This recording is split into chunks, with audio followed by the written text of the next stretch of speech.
জন্ম নেয়, একটা সন্তান জন্ম নেয় বা বেড়ে ওঠে এবং সে জানে যে সন্তানটা তার নয়, অন্য কারো। এটা হচ্ছে আরেকটা ডিফাইন করা। এগুলো ইসলামের ব্যাপার থেকে ডিফাইন করা, কিন্তু শব্দটা ইংলিশ যে শব্দ সেটা থেকেই করা। ইসলামের ব্যাপার আরো অনেক ব্যাপক।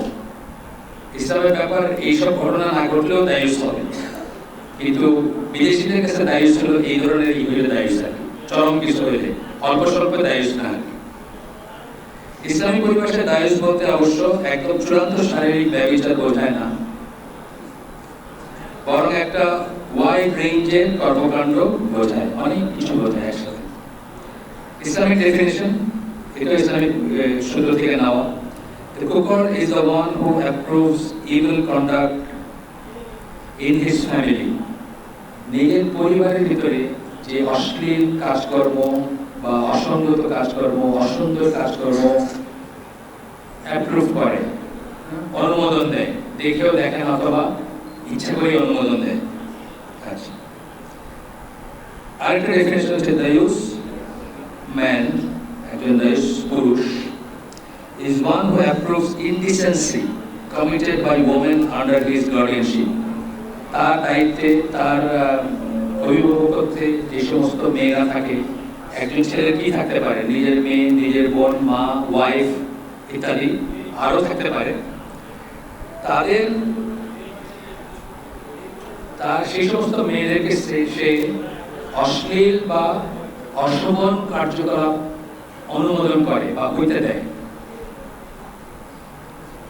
and is not jealous with regard to their honor, এবং তাদের যে অনার, তাদের যে সম্মান, তাদের যে মর্যাদা, সেটা নিয়ে সে ঈর্ষান্বিত না, মানে প্রোটেক্টিভ জেলাসি আমরা বলি, যেটাকে ঘেরা বলি, সেটা তার নাই। Man who do not have ঘেরা, যাদের ভিতরে প্রোটেক্টিভ জেলাসিটা নাই। এই যে আপনার সন্তানের বেলায় শুধু এটা না, এটা তো মেয়েদের বেলায় বললাম, মেয়েরা কিন্তু অনেক বড় একটা রেঞ্জ আমরা দেখবো পরে। আপনার সন্তান একটা খারাপ কাজ করতেছে, একটা হারাম কাজ করতেছে, আপনার ভিতরে কিছু লাগলো না, এটাও কিন্তু এটার আওতায় আসে, আমরা দেখবো পরে। Protective jealousy over their wife, sisters, mothers and daughters, যেটা আমি বললাম, এদের ব্যাপারে তার কোনো ঈর্ষা নাই। বাইরের লোকে আড্ডা মারতেছে, হাসি ঠাট্টা করতেছে, কথা বলতেছে, তার কিছু লাগে না, সে কিছু ফিল করে না।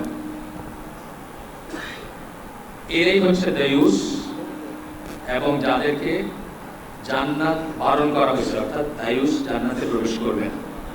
আমি আলেমদের জিজ্ঞেস করছিলাম চির জাহান্নামী কিনা, তারা বলছে না, চির জাহান্নামী না, কিন্তু এটা একটা মেজর সিন এবং বড় একটা কবিরা গুনাহ। আচ্ছা, হাদিস এবং স্কলারদের থেকে আমি কিছু পড়বো আপনাদের এখানে। আহমদ মুসনাদ আহমদ থেকে একটা ডেফিনেশন আসছে, দায়ুস ইজ, ডেফিনেশন একটা বক্তব্য আসছে, দায়ুস জান্নাতে প্রবেশ করবে না, সিম্পল এটু আমাদের হাদিস। আরেকটা হাদিস আসতেছে, এটাও আমাদের, 3 ধরনের মানুষ জান্নাতে প্রবেশ করবে না এবং আল্লাহ তাদের দিকে তাকাবেন না, বিচার দিবসে বা শেষ বিচারের দিনে আল্লাহ তাদের দিকে তাকাবেন না। যে তার বাবা মার প্রতি অবাধ্য, বাবা মার কাছে অবাধ্য, বাবা মার প্রতি অবাধ্য, যে মেয়ে পুরুষের মতো হইতে চায়, boy cut, jeans, T shirt and so on, and আর দায়ুস, এবং দায়ুস, এই 3 শ্রেণীর মানুষ জান্নাতে প্রবেশ করবে না। হাফিজ ইবনুল কাইয়িম তার একটা লেখা থেকে আমি একটু পড়বো। দায়ুসদের কথা বলতেছেন যে, অ্যান্ড দ্য দায়ুস বলে ব্র্যাকেটে বলতেছেন, the man with no jealousy over the women and his family, যার এই একই কথা, যার কোনো ঈর্ষা নাই, তার খারাপ লাগে না তার মেয়ে, তার বোন, তার এমনকি কাজের মানুষও তার দায়িত্বে পড়ে। কাজের মেয়েটা পাশের কাজের ছেলের সাথে টিটকারি মারতেছে, এটাও তার খারাপ লাগার কথা, তার গার্ডিয়ানশিপে আছে। যেহেতু is the most vile of Allah's creation, আল্লাহর সৃষ্টির ভিতরে সবচেয়ে নিচু শ্রেণীর প্রাণী এরা, যাদের ভিতরে এই জিনিসটা নাই। and Jannah is forbidden for him, তার জন্য জান্নাত নিষিদ্ধ। হাফিজ ইবনুল কাইয়িম উনি বলতেছেন, man should be jealous with regard to his wife's honor, ওয়াইফের অনার বা সম্মান নিয়ে তার ভিতরে লাগা উচিত, যখনই সেটার হানি হবে, যেখানেই হবে।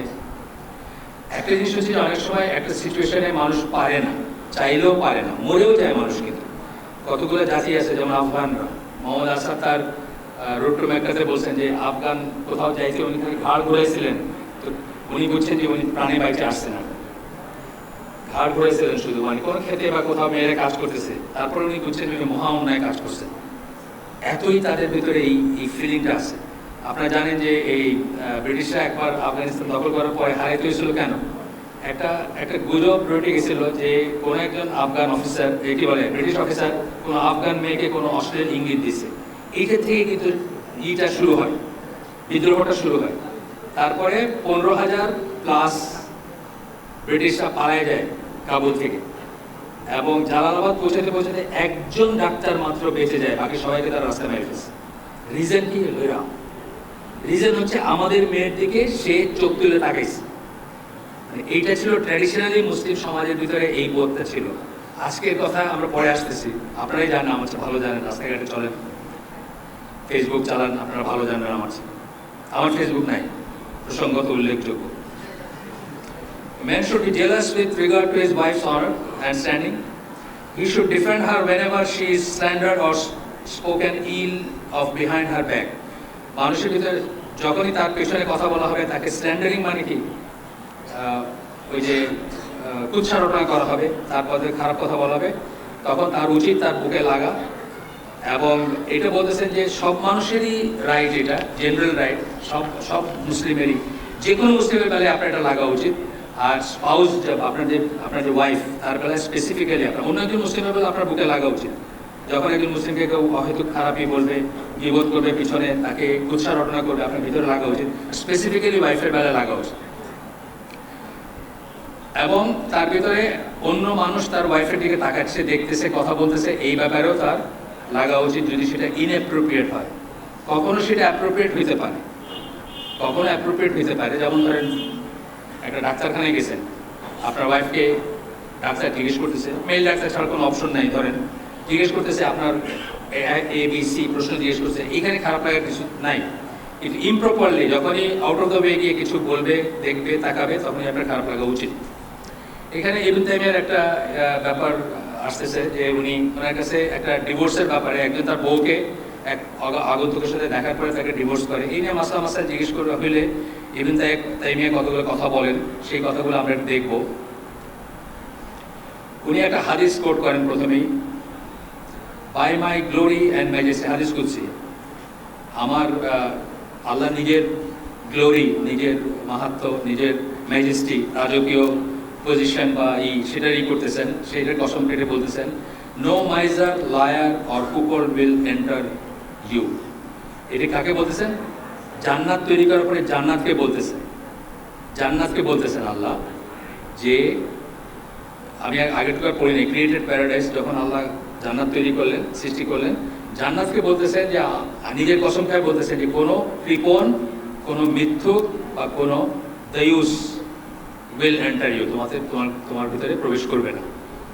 আচ্ছা, এরপরে আরেকটা হাদিসই করতেছেন, সেই হাদিস ইবনে তাইমিয়ার ওই পোর্শনটাতে আমি পড়তেছি, the believer has protective jealousy গিরা, বিশ্বাসীর গিরা থাকবে, জেলাস হবে, প্রোটেক্টিভ জেলাসি, যেটা কথা আমি বললাম, ঈর্ষা, কিন্তু পজিটিভ ঈর্ষা, সংরক্ষণ করার ঈর্ষা, নিজের আন্ডারে যারা আছে তাদেরকে অশ্লীলতা থেকে, খারাপ কাজ থেকে সংরক্ষণ করার ঈর্ষা। অ্যান্ড আল্লাহ, আমরা আইসিটিতে অনেক বড় একটা কোর্স করছি না, হাসাদ এবং নিয়ে, সেখানে আমরা ঈর্ষা এবং হিংসার তফাৎটা বলছি। ঈর্ষা এবং হিংসা কিন্তু আলাদা জিনিস। And Allah has protective jealousy, আল্লাহর গিরার কথা বলতেছেন। And the protective jealousy of Allah is that no slave should do that which is forbidden to him. আল্লাহর গিরা হচ্ছে কোনো বান্দা তার এমন কাজ করবে না যেটা আল্লাহ তার জন্য হারাম করছেন, নিষিদ্ধ করছেন। ডিফারেন্ট জিনিস কিন্তু, তাতেই আল্লাহর ভিতরে এটা প্রভোগ হয়। এটা সব কিছুই ধরেন, মানে ধরেন আল্লাহর হাত যেমন আমার হাতের মতো না, আল্লাহর রহমত যেটা বা আল্লাহর যে করুণা বা আল্লাহর যে মার্সি সেটা আমার মার্সির মতো না। একইভাবে আল্লাহর যে গিরা সেটা আমার গিরার মতো না। আমরা যখনই একটা পাপ কাজ করি তখন সেটা একটা রিস্ক চলে আসে, যেটা প্রভোগ হবে এবং আল্লাহ সেটা অপছন্দ করবেন। এই প্রোটেক্টিভ জেলাসিটা আল্লাহর জাগ্রত হবে এবং তার পরিণতিতে আমাদের বিশাল ক্ষতি হয়ে যেতে পারে, এটা আমরা মনে রাখবো। আল্লাহরই হচ্ছে এটা। যখন আপনি তার সাথে কোনো তার মতো করে কাউকে ভালোবাসেন, তখন তার সাথে কিছুকে শিরক করেন, তার সাথে কোনো শরীক স্থাপন করেন, অ্যান্ড সো অন। আচ্ছা, এরপরে আবু হুরায়রা রাদিয়াল্লাহু বর্ণনার একটা হাদিস আসতেছে, এটা বুখারী এবং মুসলিম দুইটারই হাদিস, নাম্বার দেওয়া আছে, আমি নাম্বার চাইলে কেউ আমাদের নিতে পারেন, তবু বলি। বুখারীর হচ্ছে 4925, মুসলিমের হচ্ছে 2761। আবু হুরায়রা রাদিয়াল্লাহু আনহু বলেন, রাসূল সাল্লাল্লাহু আলাইহি ওয়াসাল্লাম বলেন, Allah has protective jealousy, and the protective jealousy of Allah is provoked when the believer does something that Allah has forbidden. আল্লাহ যা নিষেধ করছেন, কোনো বিশ্বাসী যখন সেটা করে, আল্লাহরও ঘৃণা আছে এবং সেটা হয়, জাগ্রত হয় যখন এরকম কিছু করেন কেউ। আচ্ছা, আরেকটা হাদিস পড়বো আমরা এখন। এটা সাদ ইবনে উবাদা বলেন, I saw a man with my wife. আমি একজন মানুষ, if I saw a man, আমি যদি পাইতাম, দেখতাম, আসলে দেখেন নাই, যদি দেখতাম যে কোনো লোক আমার ওয়াইফের সাথে আছে, I would strike him with my sword, আমি তাকে আমার তরবারি দিয়ে আঘাত করতাম, and not the flat side of it, Boda দিক দিয়ে আঘাত করতাম না, ধার দিক দিয়ে আঘাত করতাম, বুঝছেন না? আঘাত করতাম মানে মেন করছেন কি করতেন আর কি। এই খবরটা রাসূল সাল্লাল্লাহু আলাইহি ওয়াসাল্লামের কাছে আসছে, তখন রাসূল সাল্লাল্লাহু আলাইহি ওয়াসাল্লাম বললেন যে, তোমরা কি অবাক হচ্ছ যে সাদের ঘৃণা দেখে, প্রোটেক্টিভ জেলাসি দেখে তোমরা অবাক হচ্ছ? বাই আল্লাহ, আল্লাহর কসম, আই এম মোর জেলাস দেন হিম, আমি তার চেয়েও বেশি জেলাস, ঈর্ষান্বিত, প্রোটেক্টিভ জেলাসি বা ঘৃণা আমার তার চেয়েও বেশি। And Allah is more jealous than me, আল্লাহ হচ্ছেন আমার চেয়েও জেলাস। কি ব্যাপারে? সকল নিষিদ্ধ ব্যাপার। এটা আমরা কিন্তু, আমি জানি না সবাই জানেন কিনা, আমি এদের পড়াশোনা করতে গিয়ে এই পার্টটার হাইলাইটিংটা একটু বেশি দেখতেছি। আল্লাহ তার চেয়েও বেশি জেলাস। তার মানে আমরা যখনই একটা খারাপ কাজ করি, আল্লাহর ঘৃণা যেটা, সেটা আঘাত করি আমরা, এবং সেখান থেকে আমাদের উপর গজব নেমে আসতে পারে। এটা আমরা মনে রাখবো, তবে আমরা খারাপ কাজগুলো কম করতে পারবো বা কম করব, বা আমাদের সাহস হবে না করা। আচ্ছা, it is because of his protective jealousy that Allah forbade immoral deeds both open and secret, এবং এই জন্য আল্লাহ অনৈতিক কাজকে নিষেধ করছেন প্রকাশ্যে এবং গোপনে। ফাহিশা বা অনৈতিক কাজকে নিষেধ করছেন প্রকাশ্যে এবং গোপনে। এটা বুখারীর হাদিস, মুসলিমের হাদিস, দুইটারই হাদিস। এরপরে আমরা একটা পড়ব, এটা হচ্ছে আয়েশা রাদিয়াল্লাহু আনহার বর্ণনায়। রাসূল সাল্লাল্লাহু আলাইহি ওয়াসাল্লাম বলেন,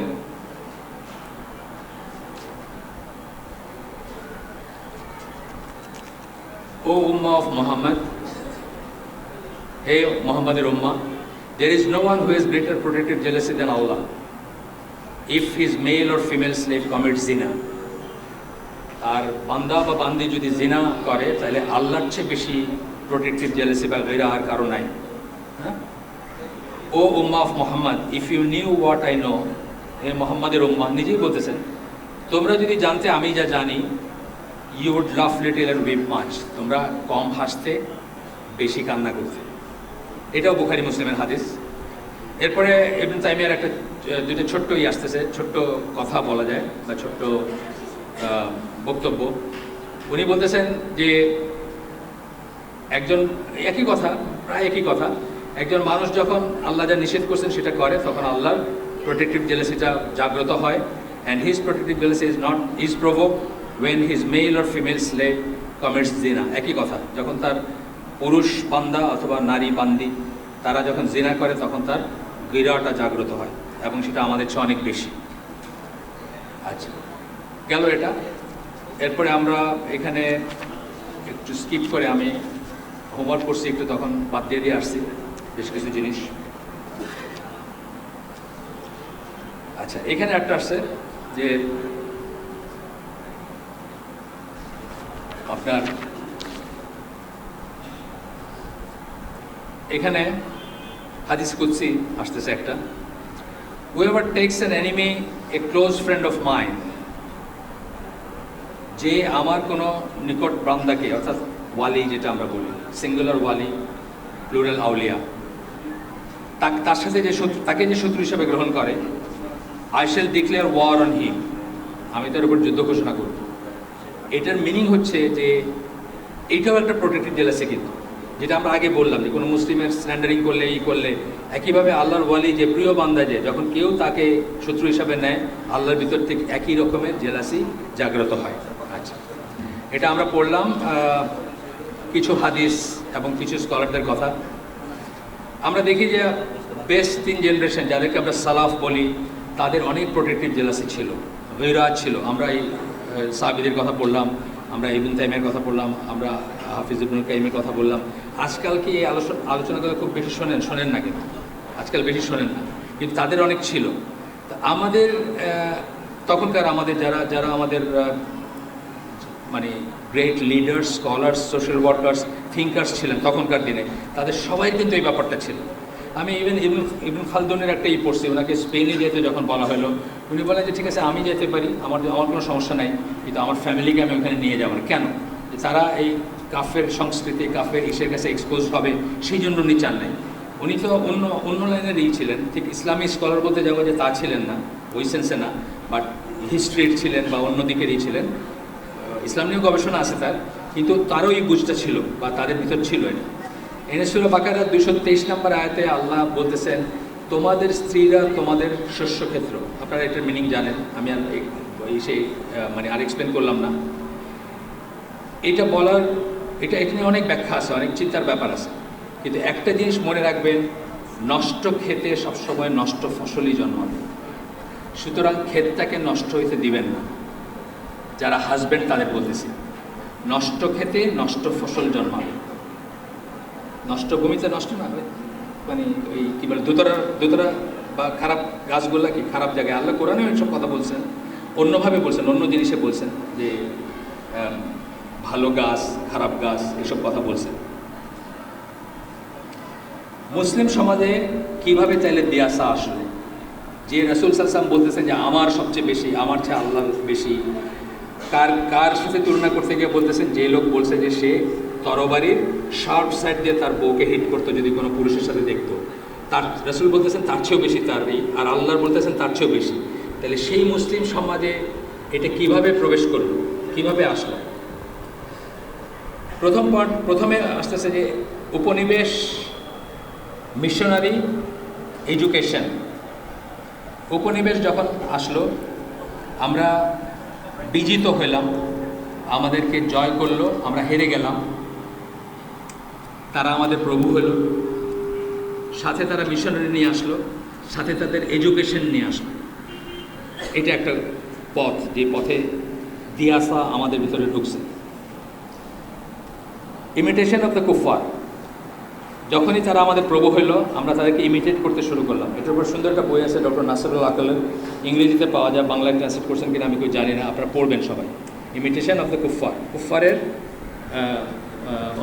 অনুসরণ। আপনি যখনই কারো অনুসরণ করেন, আপনি আসলে তার আরাধনা করেন।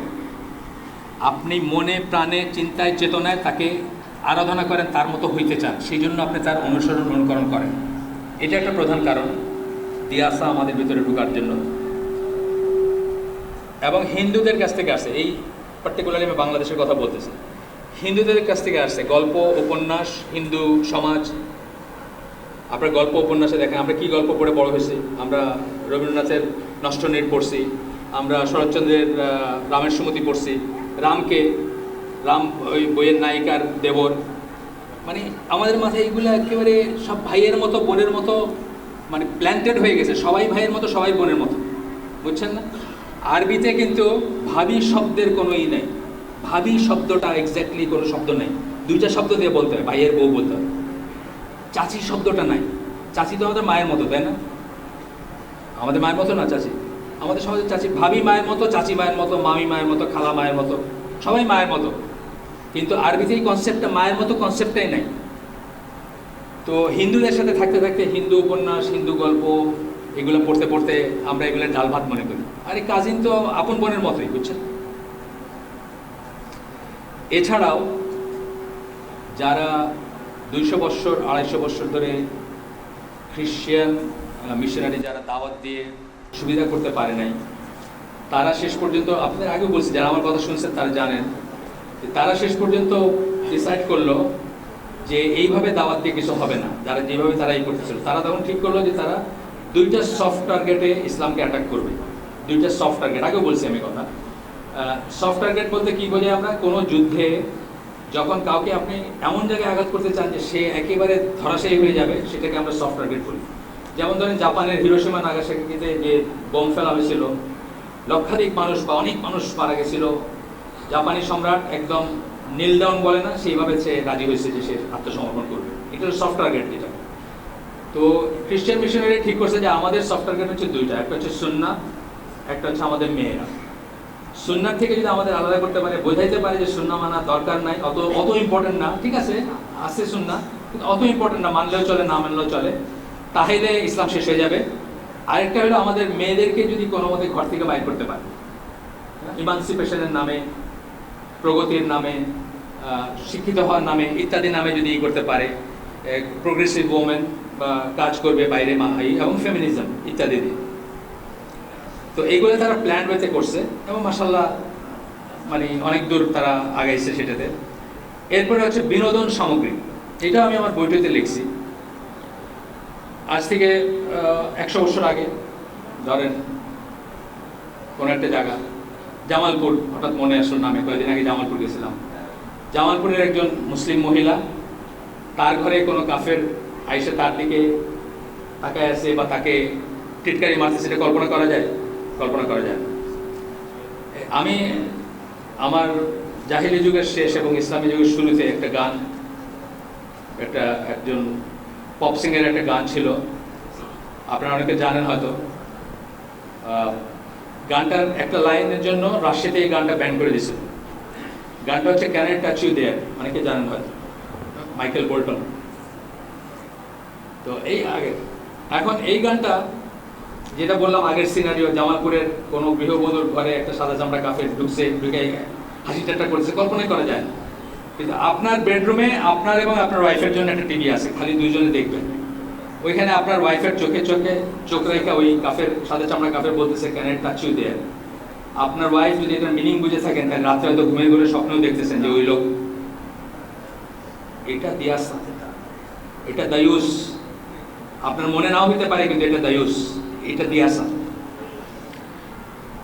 আপনার ওয়াইফ আপনার পাশে ওই সাদা চামড়া কাফিরের স্বপ্নে বিভোর হয়ে ঘুমাচ্ছেন, আপনি সেটা জানেনও না। টেলিভিশনও আপনি কিনে দিচ্ছেন, ডিশের লাইনও আপনি আনছেন, দেখতেও আপনি দিচ্ছেন, আপনি মনে করছেন যে মানে টেলিভিশন আর কি, এটা রিয়েল মানুষ না। কিন্তু দিয়াসা যে সবসময় রিয়েল মানুষ লাগবে এমন কোনো কথা নেই, রিয়েল ইভেন্ট লাগবে এমন কোনো কথা নেই, কারণ ইসলামের এটা অনেক ওয়াইড রেঞ্জ। এটাই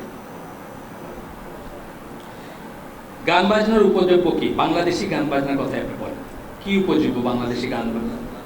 99% গান বাজনায় কি থাকে বাংলাদেশে? কি জাদু করিলা পাগল বানাইলা, এই মাকে থাকে না? আজ থেকে 100 বছর আগের বৈষ্ণব পদাবলীর বাংলাদেশি মানুষ অনেকে পড়ে, অনেকে কীর্তন শোনে। বৈষ্ণব পদাবলীর উপযোগ্য কি? একজন মহিলা তার হাজবেন্ডের ভাগ্নের সাথে ঘর থেকে বাইরে যায়, এটি তো গল্প। এটা নিয়ে আমরা পড়ি, এটা নিয়ে আমরা লেখালেখি করি, এটা নিয়ে গবেষণা করি, বাংলা সাহিত্য করি না আমরা? গান বাজনা, সাহিত্য, নাটক, যত কিছু আছে তার উপযোগ্য কি? দিয়াসা। আপনি দেখবেন একটা বাপের মেয়ে বাপের সামনে দিয়ে ঘর থেকে বাইরে হয়ে গেল, এই যে 2 দিন আগে যে মেয়েটা মারা গেল, সে তো কারো মেয়ে, কেউ তাকে নিয়ে মারছে, ঠিক আছে, যে মারছে তার দোষ আছে, 100% দোষ আছে, তার সর্বোচ্চ শাস্তিও আমরা বলি, কিন্তু সে তো কোনো বাপের মেয়ে বা কোনো মায়ের মেয়ে, তারা তো তাকে বাইরে হয়ে যেতে দিচ্ছে ওইভাবে, এবং এই ঘটনাটা ঘটতে দিচ্ছে। কয়েক বছর আগে যেটা নিয়ে তুমুল তুলকালাম কাণ্ড হলো, যে কি এক বাংলা শিক্ষার জন্য, বাংলা শিক্ষা কত ইম্পর্টেন্ট, আলহামদুলিল্লাহ, বাংলা শিক্ষার জন্য এক, মানে আমাদের মতে, আমার মায়ের বিয়ে হয়েছিল তার অনেক আগে, প্রায় প্রাপ্তবয়স্ক একটা মেয়েকে, গেঞ্জি স্কার্ট পরে একটা মেয়েকে একটা বিধর্মী শিক্ষকের কাছে মা দিয়ে আসছে পড়াশোনার জন্য, বাংলা পড়াশোনার জন্য, এবং সেখানে সে রেপ পেলো। তারপরে এটা নিয়ে কত কাণ্ড। ঠিক আছে, যে রেপ করছে, আমি মোটেও তার শাস্তি কমাইতে চাইতেছি না, আমি বলতেছি তার 100% শাস্তি হোক, কিন্তু এখানে আমাদের একটা রোল আছে। এইটাই হচ্ছে দায়ুস। দায়ুস বলতে আমরা এটি বোঝাচ্ছি। এরপরে হচ্ছে লাইফস্টাইল, এলিটিস লাইফস্টাইল একটা আছে, এলিট হওয়ার একটা ইয়ে আছে না? এলিট হওয়া মানে আপনি মুক্তমনা হবেন, উদার হবেন, সংকীর্ণ জিনিস আপনার থাকবে না। আপনার ওয়াইফের সাথে কেউ ইচ্ছা কথা বললে আপনার বুকে লেগে গেল, এটা সংকীর্ণ মনা জিনিস আমাদের এলিট সোসাইটিতে। আমার একটা ঘটনা মনে পড়ে, আমি যখন প্রথম চিফ ইঞ্জিনিয়ার হিসেবে সেল করতেছি, আমার যে ক্যাপ্টেন ছিলেন জাহাজের, উনি আমাদের বেশ বড় বয়সে, খুবই স্নেহ করতেন আমাকে। তো করাচিতে একদিন উনি একটা ট্যাক্সি নিয়ে আসছেন, আমরা বাইরে যাব, উনি সামনে বসে আমাকে বলছেন ওনার বউর সাথে বসতে। এটা হলো কি, এটা হলো একটা উদাহরণ মনার ই, তুমি ছোট ভাই, তুমি বসো এখানে, আমি সামনে বসে। আমি বললাম আপনার বসলে আমি বসবো কেন? বলছে না না, তুমি তোমার বাবার সাথে বসো, আমি সামনে বসতে। ঝগড়া করতেছে আমার রীতিমতো, পিছনে বসানোর জন্য তাকে, আমার সামনে বসার জন্য। এটা হলো একটা এলিটিস্ট উদারতা, বুঝছেন না? একই রকম আছে যে আমাদের ফ্রেন্ডরা যারা ছিল, তারা 15 মিনিট কথা বলতেছে তার সাথে, তারপরে নেন তোর ভাবির সাথে কথা বলবো। অস্ট্রেলিয়া আছে বা কানাডায় আছে, 15 মিনিট ধরে কথা বলার পরে ভাবির সাথে আমার কোনো কথা নাই, বুঝছেন তো? কিন্তু এটা একটা সৌজন্য। এটা কেন হয়েছে? আমরা ওই লাইফস্টাইলটা, আমরা প্রফিটিক লাইফস্টাইল চুজ না করে এলিটিস্ট লাইফস্টাইল চুজ করছি আমাদের জন্য। এলিট হইতে চাইছি আমরা, কি হনুরে হইতে চাইছি। এরপরে হচ্ছে অনেক প্রফেশনাল গ্রুপ আছে যারা যখন বিয়ে করে মেয়ে দেখতে যায়, তখন তারা মাথায় চিন্তা রাখে এই মেয়েটাকে আমি যখন পার্টিতে নিয়ে ঢুকবো, আমার বসেস যারা আছে, যাদের হাতে আমার প্রমোশন, তারা এই মেয়েটাকে দেখে চমৎকৃত হবে কিনা, এই মেয়েটার সাথে কথা বলতে চাইবে কিনা, নাচ গানের আয়োজন থাকলে এর সাথে নাচ করবে কিনা, করতে চাবে কিনা, এইটা মাথায় রেখে কিন্তু সুন্দরী চেষ্টা খোঁজে যে কারে বিয়ে করবে। মানে সে বিয়ে করে অন্যের জন্য, সোজা কথা, নিজের জন্য করে না। ওই কাক কোকিল আর কত কিছু বললাম না, বায়োলজিক্যাল ডেফিনেশন দিলাম, ওইরকম একটা জিনিস। আরেকটা হয় দায়ুস্বর বা দিয়াসার। আরেকটা কারণ হচ্ছে ফেমাস হতে চাওয়া। আমি একটা লিখিত ইন্টারভিউ পড়ছি, বাংলাদেশের বিখ্যাত পর্ন স্টার, চিটাগং বাড়ি এক ব্যবসায়ীর মেয়ে, আমেরিকায় থাকেন। তাকে জিজ্ঞেস করা হয়েছিল যে আপনি এই লাইনে গেলেন কেন? যে আমি ফেমাস হতে চাইছি। উনিও ফেমাস হতে চাইছেন, ওনার বাবা সেইটাকে অ্যাপ্রুভ করছেন, বা অথবা করেন নাই, যাই হোক। কিন্তু বাবা তো সূত্রপাতটা করছেন, আমেরিকাতে তো বাবার থ্রুতেই গেছে, নিজে জানিস।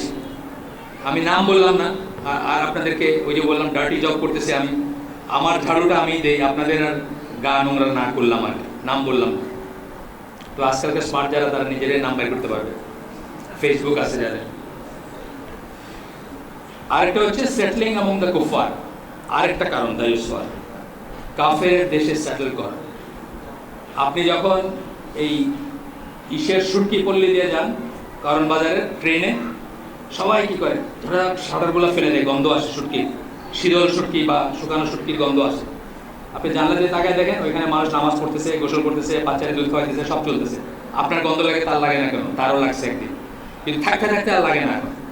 তো কুফারের মাঝে যখন বিদেশে গিয়ে থাকবেন, রফিকুল ইসলাম মাদানী আছেন, ওনার খুব সুন্দর বক্তব্য আছে এটা নিয়ে। যখন কিছুদিন থাকবেন তখন আর এগুলো কিছু লাগবে না। তখন আপনার ওয়াইফের গায়ে বা পিছনে একটা থাপ্পড় মেরে যদি একটা কেউ চেয়ার আপ বলে, আপনার কাছে এটা খারাপ লাগবে। মনে হবে এটাই স্বাভাবিক, এখানে রোমানে থাকলে রোমানের মতো থাকতে হবে, সোজা কথা। এই সমস্ত কারণে আমরা আমাদের ভিতরে দিয়াসা ঢুকে আমরা দায়ুস হই। অনেক কটা পয়েন্ট বলছি আমি, তাই না? রিকমেন্ডেশন কি? এখন আমরা কি করতে পারি, আমরা কোথায় আছি, আমরা কি করতে পারি? সব গরু রচনা মনে হইল সব অসুখের প্রধান ঔষধ হচ্ছে জীবনে তাওহীদ প্রতিষ্ঠা করা। এই কাজগুলো আমরা কেন করতে পারি? সূরা, আমি সবসময়, আমি আগে অনেক বড় জিনিস নিয়ে কথা বলতাম, বড় থিওরি নিয়ে কথা বলতাম। এখন আমি যে কোনো জায়গায় যদি একটু ধারাবাহিক কথা বলতে যাই, আমি প্রথমে কথা বলি কি নিয়ে? আল্লাহ কি সত্যি আছেন না? কারণ বাল্ক মেজরিটি অফ আস, আমরা আল্লাহ ওইভাবে বিশ্বাস করি না যেমন বিশ্বাস করা উচিত, আল্লাহকে এমনভাবে ভয় করি না যেমন ভয় করা উচিত। তা নাহলে আমরা যেটা শুনলাম যে আল্লাহ প্রোটেক্টিভ জেলাসি একটা অবাধ্য হইলে জাগ্রত হয়, সেটার ভয় নাই কেন আমাদের ভিতরে? আমরা কেন আমাদের মোবাইল ফোনটা নিয়ে একটা ঘরের নিজের একটা কিউবিকেলের ঢুকে মনে করি দুনিয়ার কেউ দেখলো না, এখন আমার সমস্ত স্বাধীনতা যা ইচ্ছা তাই করতে পারি? তার মানে আল্লাহকে আমরা ওইভাবে বিশ্বাস করি না যেমন বিশ্বাস করা উচিত। এবং সূরা আলে ইমরানের 102 নম্বর আয়াতে আল্লাহ যে বলছেন, বিশ্বাসীদের বলছেন, মুমিনদের বলছেন, আল্লাহকে এমনভাবে ভয় করো যেমন ভয় করা উচিত, এবং মুসলিম না হয়ে মৃত্যুবরণ করো না। আমরা আল্লাহকে যেমনভাবে ভয় করা উচিত সেমন ভয় করি না।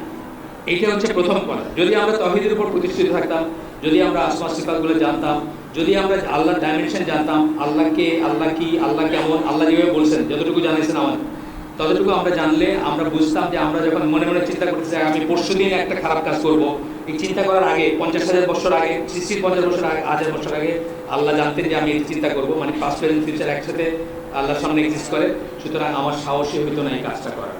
কিন্তু আমি মনে করছি আল্লাহ হলো ওই আরেকজন মানুষের মতো আর কি, আমার ঘরের ভিতরে বন্ধ আছে, এত জানে না আল্লাহ, এইরকমই একটা ধারণা মানে ব্যাক অফ মাইন্ড থাকে। তো প্রথম আমি বললাম যে রিকমেন্ডেশনে আসছি আমি এখন, মানে এই যে দায়ুস, এটার যে প্রভাব আমি বললাম, এটার যা চলতেছে বললাম। এটার ব্যাপারে কি করণীয় আমাদের? প্রথমত আমরা পার্টিকুলারলি যারা আমরা প্র্যাকটিসিং মুসলিম, যারা এইখানে যারা আছেন আজকে, আমি মোটামুটিভাবে অনেক চেহারা চিনি, আমি পুরো সবাই না চিনলেও হাফ অফ দ্য চেহারা যারা আছেন তাদেরকে চিনি আমি। তো প্রথমত এরা প্র্যাকটিসিং মুসলিম, ভালো মুসলিম, তথাপি কিন্তু আমরা এভরি নাও অ্যান্ড দেন এইসব নিয়ে সালিশ করি। আমাদের কাছে কমপ্লেন করছে, বউ করতেছে হাজব্যান্ডের এগেনস্টে, হাজব্যান্ড করতেছে বউয়ের এগেনস্টে, বাপ করতেছে ছেলের এগেনস্টে, ওয়াইফ করতেছে, মানে মানে নানা রকম এই লাইনেই শুনি আমরা, এই লাইনেই শুনি। একটা ঘটনা বলি, এমন কথা শুনছি আমরা যে ওয়াইফের ফেসবুক অ্যাকাউন্টে ফেসবুক ফ্রেন্ড আছে ছেলে, হাজব্যান্ডটা পছন্দ করে নাই, হাজব্যান্ড খুব রাগ করছে, ওয়াইফের বান্ধবী এসে তাকে বলতেছেন যে আপনারা যে বাইরে যান, ট্যুরে যান, কার সাথে কি করেন আমরা কি কোনো জিজ্ঞেস করি? করি না। আমরা আপনাদেরকে ট্রাস্ট করি, আপনারা কেন আমাদের ট্রাস্ট করতে পারেন না? আমাদের যদি ফেসবুকে একটা দুটো ফ্রেন্ড থাকেও সাইড লাইনে, সমস্যা কি? আমরা কিন্তু এগুলো আমাদের কাছে আসে। তো রিকমেন্ডেশনগুলো আবার ওই গরু রচনার মতো প্রথমেই শুরু করতে হবে তাওহীদ দিয়ে। তাওহীদ নিয়ে পড়াশোনা করবেন, আল্লাহ কি, আল্লাহর সিফাতগুলা, মানে আল্লাহ আপনি যেটা প্ল্যান করতেছেন ওটা আল্লাহ জানেন, যেটা করবেন ওটা জানেন, যেটা করবেন না ওটা জানেন, তার অনুমোদন লাগবে। মানে প্রত্যেকটা জিনিস আমি অনেক সময় বলি যে এটা difficult to make people understand. অনেক সময় বলি যে এই বোতলটা আমি যখন হাতে নিচ্ছি, পানি খাবো, এটা একটা মুভি ক্যামেরা, এখনকার ক্যামেরা না, আগের ক্যামেরা যেগুলো ছিল, আগের যে ক্যামেরাতে 16 ফ্রেমস পার সেকেন্ড, 16টা স্লাইড পার সেকেন্ডে হইলে এটা মুভি হবে, বুঝছেন? 16টা ছবি তুলবে, কারণ যখন চালাবে মনে হবে যে জিনিসটা মুভ করতেছে, আসলে কিন্তু প্রত্যেকটা স্টিল শট, বুঝছেন? তো এই মাঝখানে যদি উঠানোর মাঝখানে, ছবিটার মাঝখানে প্রজেক্টর আটকে গেলে আপনি কি দেখবেন? এখানে রাখা, তাই না বোতলটা? আল্লাহর অনুমোদনের ব্যাপারটা একটা এরকম, এই আমি হাতে নিয়েছি, মুখে যাইতে হলে অনুমোদন লাগবে, না হলে মুখে যাবে না। প্রত্যেকটা ফ্রেমে আল্লাহর অনুমোদন লাগবে। সুতরাং আল্লাহর অনুমোদন ছাড়া কিছু হবে না। এবং আল্লাহ আমি আল্লাহর সৃষ্টি, আমার নিয়ত আল্লাহর সৃষ্টি, আমার বদনিয়ত আল্লাহর সৃষ্টি, আমার কাজ আল্লাহর সৃষ্টি, এবং আল্লাহ ইচ্ছা না করলে আমি ইচ্ছাও করতে পারি না, সেটা ট্রু। কিন্তু আমার একটা খারাপ কাজের জন্য আমি আল্লাহকে দোষারোপ করতে পারবো না, ওইটার চয়েস আল্লাহ আমাকে দিয়েছেন। আমি আল্লাহ এবং আল্লাহর তাওহীদ আসমা ওয়া সিফাত সহ তাওহীদের সবকটা পর্যায়ে নিয়ে আমরা ডিটেইলস পড়াশোনা করব। তাহলে আমাদের মনে সেই ভয় জাগ্রত হবে, যেই ভয় আপনাকে খারাপ কাজ থেকে বিরত রাখবে, যেই ভয় আল্লাহ রাসূল বলছেন যে তোমাদের ভিতর আমি আল্লাহকে সবচেয়ে বেশি ভয় করি। তার কারণ কি? উনি আল্লাহকে সবচেয়ে বেশি জানতেন। আরেকটা বর্ণনায় আছে যে উনি এবং জিবরিল আল্লাহকে সবচেয়ে বেশি ভয় করতেন। তার মানে তারা আল্লাহকে সবচেয়ে বেশি জানতেন। তাহলে যত বেশি নলেজ হবে তত বেশি ভয়। কোরআনের আয়াতে আছে যে আলেমরাই আল্লাহকে সবচেয়ে বেশি ভয় করে মানুষের ভিতর। তো এই লাইনে আমরা চিন্তা করব এবং একটু পড়াশোনা করব। এরপরে যেটা করতে পারি, আমরা একটা টাইট নিট কমিউনিটিতে, প্র্যাকটিসিং মুসলিম কমিউনিটিতে বসবাস করতে পারি। এখন তো মানুষ কোনো খারাপ কাজ সামনে দেখলে না করে না। আমরা যখন ঢাকায় বড় হচ্ছি, আমি নিউপল্টনে থাকতাম, ছোট থেকে বড় হচ্ছি, আমরা জানতাম যে কোনো একটা ইমপ্রপার জিনিস পাড়ার কেউ দেখলে সে গিয়ে আমার আব্বারে বলবে যে তোমার ছেলেরা সামনে পেলে থাপ্পড় লাগাবে, আর নাইলে আব্বারে গিয়ে বলবে। এখন আপনি দেখেন এভারেজ ঢাকার রাস্তায় আপনি একটা বিড়ি খাইতেছেন, কেউ বলে তুমি বিড়ি খাবেন, আপনি বলেন তোমার পয়সা খাই নাকি, তাই না? এটাই আনসার। এই জিনিসটা চলে গেছে। কিন্তু একটা টাইট নিট মুসলিম কমিউনিটিতে কি হলো? প্রত্যেকের জন্য মিরর হিসেবে কাজ করতো, প্রত্যেকের অসৎ কাজ থেকে বারণ করতো, প্রত্যেকের লজ্জায় আরেকজন অসৎ একটা কাজ করতে পারতো না। একটা মেয়েরে গড়ে এনে উঠাইতে পারতো না, বা একটা ছেলে আছে না, যেগুলো হচ্ছে এখন ঢাকায়। তাইলে একটা টাইট নিট কমিউনিটিতে বসবাস করা, অথবা আপনার কমিউনিটি বিল্ডিং যেটাকে বলে, সেটার চেষ্টা করা। এই যে মসজিদটা আছে, কত মানুষ আসছেন এখানে, ভর্তি মসজিদ, কয়জন মানুষ এখানে থাকেন? এটার 500 গজের ভিতর কয়জন থাকেন? আমার মনে হয় না 1% মানুষও থাকেন আজকে যারা আসছে। এখানে কোনো কমিউনিটি নেই, এখানে মসজিদ আছে, কমিউনিটি বিহীন মসজিদ। এই মসজিদ কতটুকু কোথায় যাবে আল্লাহ জানেন, আমি জানি না। কিন্তু কমিউনিটি ফর্ম করতে হবে। যে কোনো দাওয়াতি বইতে দেখবেন প্রথম কথার একটা হচ্ছে কমিউনিটি ফর্ম করার চেষ্টা করা। যেখানে আপনি আপনার বাচ্চাটা আরেকটা বাসায় গেলে আপনারও ট্যাব নেই, তারও ট্যাব নেই, আপনার টেলিভিশন নেই, তারও টেলিভিশন নেই, আপনার ঘরে পয়সা নেই, তার ঘরে পয়সা নেই। আর যদি আপনি দেখেন কোথাও কিছু চলতেছে, আপনি সাথে সাথে রিপোর্ট করবেন, মুরব্বী যে বা যেখানে হোক, যারা ইনচার্জ তাদের কাছে এই করবেন। সো সো একটা বললাম যে তাওহীদের উপর নিজেকে প্রতিষ্ঠিত করবেন, আমি বলতেছি রিকমেন্ডেশন। 2 নম্বরটা বলতেছি যে আপনি টাইট নিট কমিউনিটি হবেন। টাইট নিট মানে সবাই এইগুলো জানবেন। আগের আমার গ্রামের কথা বলতেছি, তখন গাড়ি ছিল না, মোবাইল ফোন ছিল না। রাত্রে 7টায় বা 8টায় বেবি ট্যাক্সিতে করে আমি আমার বাড়িতে নামছি, পরদিন সকালে বাসায় মানুষ চলে আসছে দেখা করতে। খবর হয়ে গেছে সারা গ্রামে যে একজন মানুষ এসে ঢুকছে। এখন আপনার সেকেন্ড থেকে কে ঢুকছে আপনি জানেন, কোন গুন্ডা কোন বদমাশ ঢুকছে জানেন না, কারণ আপনার টাইট নিট কমিউনিটি না। হিজ হুজুজ, যে যার মতো করে থাকতেছে। হিজ হুজুজ হলো কাফেরদের ফিলোসফি। আমাদের ফিলোসফি কি? কালেক্টিভিজম। কাফেরদের হলো ইন্ডিভিজুয়ালিজম। আমার ভোট আমি দিব, যাকে খুশি তাকে দিব, এটা কাফেরদের ফিলোসফি। আমার শরীর আমি দিব, যাকে খুশি তাকে দিব, এটা হলো কাফেরদের ফিলোসফি। আমাদের এটা কিন্তু যা খুশি তা করতে পারবো না। আছে না রেস্ট্রিকশন? আমরা ইচ্ছা করলে যা খুশি তা করতে পারি না। সুতরাং একটা টাইট নিট কমিউনিটিতে থাকার চেষ্টা করবেন। যদি না থেকে থাকেন, যেখানে আছে সেখানে মাইগ্রেট করবেন। হিজরা শুধু ওই মানে ইংল্যান্ড থেকে বাংলাদেশে আসতে এমন কথা না, ঢাকা থেকে ঢাকার ভিতরে হিজরত হতে পারে। যেখানে গেলে আপনার ইমান আমান ঠিক মতো করতে পারবেন, প্র্যাকটিস করতে পারবেন, সেই জায়গায়। আমি তো আমার রিকমেন্ডেশন ছিল সবসময় যে এখানে একজন প্রথম গ্রেডের রেসিডেন্ট স্কলার থাকবেন আহসুন্নাহ কমপ্লেক্স। প্রথম গ্রেডের রেসিডেন্ট স্কলার বলতে আমি বলতেছি যারা এটা বানাইছেন তারা থাকবে। ডক্টর সাইফুল্লাহ, ডক্টর মঞ্জুর এলাহি, আকরামুজ্জামান আব্দুল সালাম বা আবু বকর জাকারিয়া, এই গ্রেডের একজন স্কলার থাকবেন যাকে ঘিরে আমি চলে আসবো এখানে। আমি এখানে চলে আসবো থাকার জন্য, যিনি আমাদের প্রত্যেকটা অ্যাফেয়ারকে অ্যাড্রেস করবেন, প্রত্যেকটা সমস্যাকে অ্যাড্রেস করবেন, সেই রকমের থাকবে ইনশাআল্লাহ। এরপরে হচ্ছে আরো যেগুলো চিন্তা করতে পারেন যারা ইয়াং, তাদের একজন রাইটিয়াস স্ত্রী নির্বাচন করবে। শহীদুল্লাহ খান মাদানী এক সময়, আমি একবার হজে গেলাম, তখন ওনাকে আমি আগেও বলছি কথাটা, ওনাকে ডেজিগনেট করলাম যে 2টা হালাকা নেবেন আমাদের আইসিডি, তখন 11 নম্বর রোডে ছিল। একটা নেবেন সন্তানের উপর বাবা মার অধিকার, আরেকটা নেবেন বাবা মার উপর সন্তানের অধিকার। তো উনি বাবা মার উপর সন্তানের অধিকার, যেটা রেকর্ডেড আছে আমাদের, ওটাতে বললেন যে অনাগত সন্তানের অধিকার হচ্ছে বাবা তার জন্য এমন একজন মা চুজ করবেন যিনি আল্লাহর মতো করে ছেলে মেয়েকে বড় করবেন। অনাগত সন্তানের অধিকার। সুতরাং আপনারা যারা বিয়ে করেন না এখনো, এই জায়গাটাই কম্প্রোমাইজ করবেন। আমরা তো বিয়ের সাথে কাজ করি, পয়লা বলে আমার খালি দিন চাই, তারপরে বলে ঢাকায় বাড়ি আসছে। তো বাপের চাকরিটা কি? ফর্সা কিনা, লম্বা, 5 ফুট 2 এর উপরে। এভারেজ বাংলাদেশি ছেলেরাই হলো 5 ফুট 2 এভারেজ। এখানে মেয়ে চাইতেছেন 5 ফুট 2 এর উপরে। মানে আমার একটা ছোট ভাই ছিল, আপনাদের বলছি কাউকে, একবার ঈদে, রোজার ঈদে আপনার সবাইকে সবকিছু কিনে দিচ্ছেন, বকরি ঈদের আগে বললেন যে তোমাদের রোজার ঈদে সবকিছু কিনে দিচ্ছি, বকরি ঈদে কাউকে কিছু দিব না। সে একটু সবচেয়ে ছোট ছিল তখন। সে বললেন আমার একটু জিনিসের দরকার আছে। কি দরকার? সামান্য একটু জিনিসের দরকার। কি বলো? শার্টের জুতা মোজা একসাথে বলে দেন। আমাদের ভাইরা যখন বিএসসি পয়লা দেন, 3 ছাড়া কিচ্ছু চায় না। সামনে কথা বলতে ওই সাউন্ড পাচ্ছি না। আমি তো আপনাদের জন্য সরছি, কারণ আপনাদের সাউন্ডের ইকোটা বন্ধ করেন। আমি এই জন্য সরছি যে হয়তো ইকো হচ্ছে। তো আমরা বিয়ে নিয়ে কাজ করি। তো যখন পয়লা বলেন যে না দিন রাত পাশে চাই, আর কিছু চাই না, তো তারপরে বলেন যে ওই একটু ফর্সা, বা ঢাকায় বাপের বাড়ি আছে কিনা, অ্যান্ড সো অন। তো এগুলো বাদ দিয়ে রাইটিয়াস ওয়াইফ চুজ করবেন। এরপরে হচ্ছে যে বাচ্চাদের টাইম দিবেন, দায়ুস না হয়ে, আর উল্টাটা বলেছি, দায়ুস হতে কিভাবে বাঁচবেন। যখনই টাইম দিবেন না, অন্য কেউ টাইম দিতেছে আপনার বাচ্চাকে, শয়তান দিতেছে। আপনি টাইম না দিলে শয়তান দিতেছে। বাচ্চাদেরকে টাইম দিবেন, তাদেরকে এন্টারটেইন করবেন। পিছনে সাউন্ড নাই, কোনো সাউন্ড নাই না, পিছনে সাউন্ড নেই। এই গলায় যদি সাউন্ড না থাকে তাহলে তো সমস্যা আছে। খালি গলায় বললে তো শুনতে পারে কথা। আছে একদম পিছনে আছে সাউন্ড,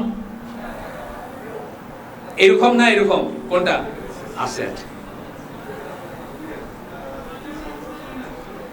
শোনা যায় না?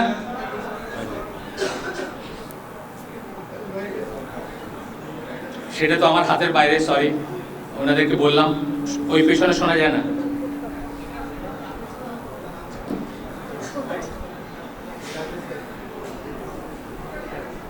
সন্তানদের টাইম দিবেন ইনশাআল্লাহ। এন্টারটেইন করবেন তাদের, হালাল এন্টারটেনমেন্ট যেগুলা সেগুলো এন্টারটেইন করবেন। হালাল এন্টারটেনমেন্ট কি? এন্টারটেনমেন্ট বলতে আমরা যা কিছু বলি বুঝি তার 99.99% হচ্ছে হারাম। এর ভিতরে হালাল এন্টারটেনমেন্ট কি আপনারা খুঁজে বের করবেন, সেগুলো দিয়ে এন্টারটেইন করবেন। তাদের চক্ষু লজ্জাটা যেন নষ্ট না হয়, আপনারও তাদেরও। আপনার চক্ষু লজ্জাটাও খুব ইম্পর্টেন্ট। একটা ছেলে আপনার মেয়ের সাথে খিলখিল করে হাসতেছে, আপনার খারাপ লাগলো না, মানে আপনার চক্ষু লজ্জা নষ্ট হয়ে গেছে। আপনারটাও নষ্ট হবে না, তাদেরটাও যেন নষ্ট না হয়, এইটার চেষ্টা করবেন। আর আমরা বলি অনেক সময় ভিটামিন এন, ভিটামিন এন মানে কেউ কেউ হয়তো জানেন, আগে বলছি আমরা। ভিটামিন এন কি? প্রথমটা হচ্ছে নো। আমরা আজকাল বাচ্চাদের পশ্চিমা লাইনে বড় করতেছি, সবকিছু ইয়েস, কোনো কিছুতে নো নাই। আব্বা আমাদের মোবাইল ফোন আছে, আমার তো নাই। আপনার বুকটা ফাইটে গেল যে স্কুলে গেলে হীনমন্যতায় বুকে, নাও তুমি একটা স্মার্টফোন লয়ে এলো, এটা তো আসে। নো বলতে পারি না আমরা, বাচ্চাদের নো বলতে পারি না এখন। তো এই জন্য আমরা বলছি দুইটা ভিটামিন এন, একটা হচ্ছে নো, নো বলা। যে কোনো অসঙ্গত, যে কোনো এক্সট্রা আবদারে নো বলবেন। এই মানে এটা মানে এটা না যে ইনডিসক্রিমিনেট সবকিছু নো বলবেন, তা না, নো বলবেন। এবং আপনারা জানেন যে একটা পাখি ড্রেস না দেওয়ার জন্য আত্মহত্যা করছে একটা মেয়ে, শুনেন নাই? কোন একটা সিনেমার নায়িকার কোন একটা ড্রেস ঈদের সময় না দেওয়ার জন্য মরে গেছে। কেন? সারা জীবন যেভাবে ইয়েস শুনে আসছে তার ভিতরে, অথবা আশেপাশে সবাই যেভাবে ইয়েস শুনে সেটাকে স্ট্যান্ডার্ড ধরে নিয়ে একটা নো শুনে সেটা নিতে পারে নাই সে। তো প্রথমত নো বলবেন, যে কোনো ডাউটফুল জিনিস, যে কোনো এক্সট্রাভ্যাগেন্ট জিনিসের নো বলবেন, ভিটামিন এন এর একটা। আর সেকেন্ড এনটা হচ্ছে নেচারের কাছে নিয়ে যাবেন, প্রকৃতির কাছে নিয়ে যাবেন। প্রকৃতির কাছে নিয়ে যাওয়া মানে কিন্তু কক্সবাজারের হোটেলে নিয়ে যাওয়া না। প্রকৃতির কাছে নিয়ে যাওয়া মানে মূলত আপনার অরিজিনাল জায়গায় নিয়ে যাবেন, আত্মীয় স্বজনের কাছে নিয়ে যাবেন, বাড়িতে নিয়ে যাবেন। আর যদি ডিভাইসগুলো না দিয়ে থাকেন, ডিভাইস হলে তো জীবন খুব ফাস্ট, ডিভাইসে খুব ফাস্ট না, ইস্যু ঢাসু মারামারি চলতেছে, আপনার কার্টুনে বলেন, খেলায় বলেন, গেমসে বলেন, লাইফটা খুব ফাস্ট হয়ে যায়। তারপরে দাদা দাদিকে খুব ব্ল্যাক অ্যান্ড হোয়াইট মনে হয়, নানা নানির ব্ল্যাক অ্যান্ড হোয়াইট মনে হয়, বুঝছেন তো, কালার মনে হয় না। সুতরাং ওই ফার্স্ট জিনিসে অভ্যস্ত না করে গ্রামে নিয়ে যাবেন, প্রকৃতির কাছে নিয়ে যাবেন, আত্মীয় স্বজনের কাছে নিয়ে যাবেন। হ্যাঁ, তাদেরকে এন্টারটেইন করবেন ওইভাবে যেগুলো জায়েজ আছে। এছাড়া জায়েজ যেগুলো আছে, ধরেন প্রাকৃতিক দৃশ্য বললাম জায়েজ আছে, ফিজিক্যাল ফিটনেসের যে সমস্ত খেলাগুলো বা ফিজিক্যাল খেলাগুলো তারা যদি খেলে, ফুটবল ক্রিকেট, সেটা জায়েজ আছে, ছেলেদের কথা বলতেছি। বা এই ধরনের জিনিসে এন্টারটেইন করবেন। আপনি বিশ্বাস করেন, আমরা নাতি, দুটো নাতি আছে, যারা যেন আমার ঘরে বড় হয়, আমরা 4 জন অ্যাডাল্ট সারাদিন তাদের অ্যাটেন্ড করতাম, সারাদিন তাদের টাইম দিতাম, তারপরেও তাদের সকল প্রশ্নের উত্তর আমরা বাইরে উঠতাম না দিতে। এবং আমরা এক সময় পেপার রাখতাম, আজ থেকে 10 বছর আগে আমাদের সময় ছিল একটা, মনে আছে, কোনো 2 টাকার পেপার, কোনো ছবি থাকতো না। তারা যখন একটু কৌতূহল নিয়ে দেখতে শুরু করছে, আমরা ওটা বন্ধ করেছি। আমাদের ঘরে টিভি নেই, আমাদের ঘরে আমাদের ইসে তাদের মোবাইল ফোন বা ইসে তাদের কোনো অ্যাক্সেস নাই, আমাদের কম্পিউটারে তাদের কোনো অ্যাক্সেস নাই। আমাদের বাসায় মানে এন্টারটেনমেন্ট বলতে যেগুলো বুঝলেন, আমার দেওয়াল খালি, কোনো ছবি নাই। সুতরাং কষ্ট আছে, সহজ না। মানুষের বাচ্চা বড় করা সহজ না। কুকুরের বাচ্চা জন্ম দিয়ে রাস্তায় ছেড়ে দিলে হলো, মানুষের বাচ্চা বড় করা সহজ না। টাইম দিতে হবে, অনেক ক্লোজ নেট থাকতে হবে তাদের সাথে, ক্লোজলি তাদেরকে সময় দিতে হবে, তাদের প্রশ্নের উত্তর দিতে হবে, তাদের সাথে থাকতে হবে। আমার ছেলেটা এখন তার জীবনের মেজরিটির সময় 2টা বাচ্চাকে গাইড করতে, এন্টারটেইন করতে কাটায়। 2 দিন সপ্তাহে এখান থেকে বসুন্ধরায় খেলতে নিয়ে যায়, ফুটবল খেলতে, ফিজিক্যাল এক্সারসাইজের জন্য। হ্যাঁ, সাইক্লিং এর এই ব্যবস্থা করে দিছে। আপনার একজনকে মগবাজারে কি শিখে, ওই যে কুংফু শিখে এটা করতে, তাকে এন্টারটেইন রাখতে হবে, তাকে সময় দিতে হবে। সময় দেওয়ার কোনো বিকল্প নাই। আপনি এখন খালি এরকম করতেছেন আর বাচ্চা হয় পর, এটা দিয়ে হবে না। ঠিক আছে, আমরা মোটামুটিভাবে আমাদের আলোচনা শেষে আসছি, আমরা শেষ করে দিব, যদিও আরও কয়েক মিনিট আছে হয়তো। আপনারা যদি কোনো রিলেভেন্ট, আমি জানি না প্রশ্নোত্তর অবকাশ আছে কিনা।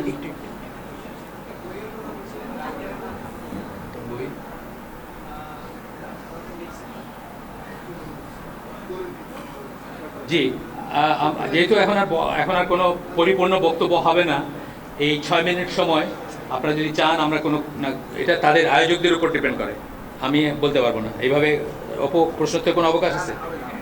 নাই না, প্রশ্নোত্তর কোনো